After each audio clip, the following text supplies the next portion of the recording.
धर्म, कर्म, विधि विधान और ज्योतिष की सटीक जानकारी पाने के लिए YouTube चैनल जीवन दर्पण को सब्सक्राइब करें और हाँ, अपडेट रहने के लिए बेल आइकन दबाना ना भूलें। विद्या यशो बलम। शास्त्रों में प्रमाण ये आया है कि अभिवादनशीलस्य नित्यं वृद्धोपसेविनः चत्वारि तस्य वर्धन्ते आयुः विद्या यशो बलम। एक ऋषि थे जिनका नाम था मृकंद।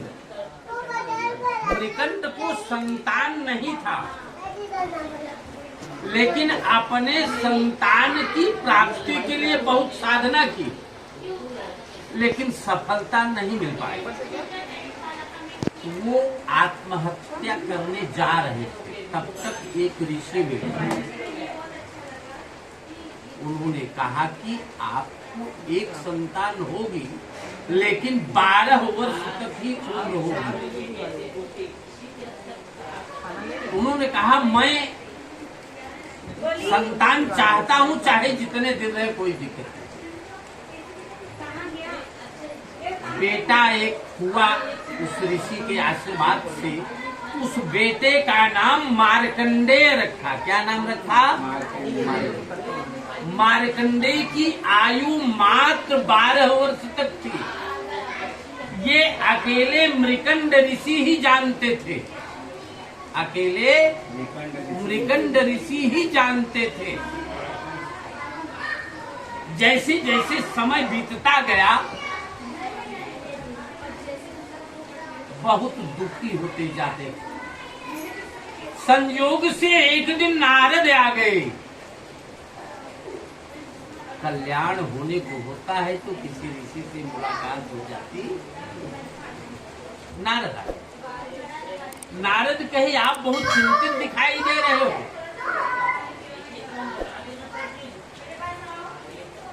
मृकंड ऋषि ने कहा कि महात्मन, हृदय की बात तो मैं बता दे रहा हूं आपसे, और किसी ने मुझसे कभी पूछा नहीं। मुझे संतान पहले नहीं हो रही थी, किसी प्रकार से मैंने संतान भी पाया तो मात्र 12 वर्ष की ही उम्र है इसकी, अभी इतने दिन ही शेष है। उन्होंने कहा, नारद ने कहा, जो भी व्यक्ति मिले सबको प्रणाम करने के लिए बोलो इसको।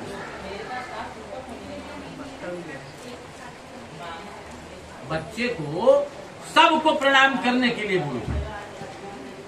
जो भी व्यक्ति आता था, परिचित हो चाहे अपरिचित हो, सबको वह प्रणाम करता था।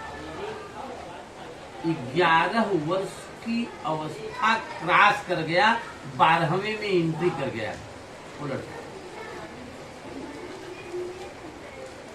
संयोग से भीड़ जुटी थी, और उसी भीड़ में शिवजी भेष बदल करके आ गए।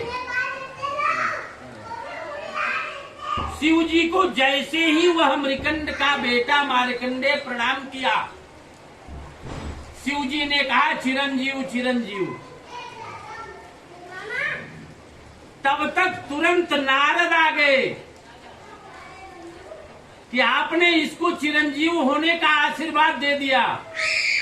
इसकी आयु मात्र 2 महीने शेष है। कहा भावी हूं मैं कि सकई त्रिपुरारी।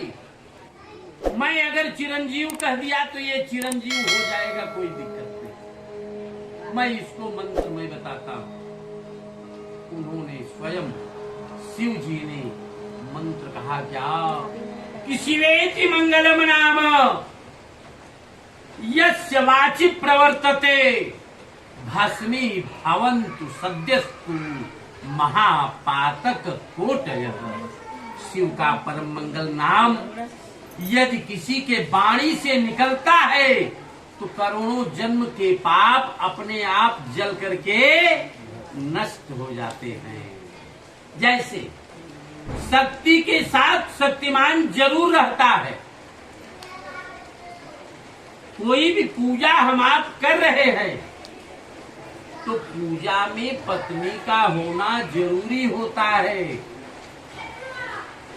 क्योंकि विवाह करते समय जब सप्तपदी कही जाती है तो बात ये होती है कि बिना पत्नी कथम धर्म,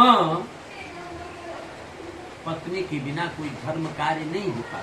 यदि पूजा करते समय पत्नी साथ में रहती है तो यदि कोई त्रुटि होती है तो वह त्रुटि भी समाप्त हो जाता, और पत्नी के साथ में धर्म कार्य करने पर, जैसे दाल हर व्यक्ति खाएगा, लेकिन अगर देसी घी मिल जाए तो कुछ और हो जाता है।